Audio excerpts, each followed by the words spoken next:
Hey, if you want to download the Ringtones on the Galaxy S24 or S24 Plus, for sure you can do this.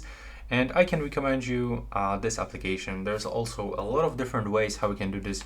You can, for example, download it from your browser, transfer it from your PC into your smartphone.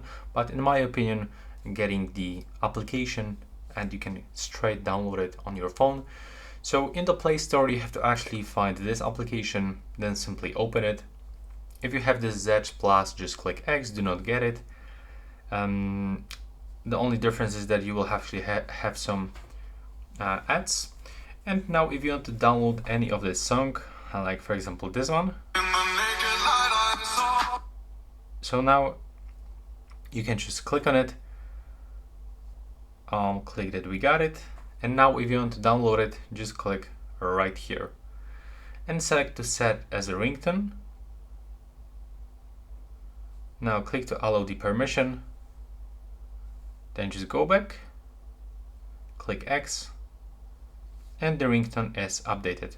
So now when you are going to receive the phone call, you will actually get this song as your ringtone on the Samsung Galaxy S24 or S24 Plus. And as you can see now, when I open my ringtones, I can find this sound of silence as my ringtone sound. And that's all right now. Please subscribe to my channel and see you in the next one.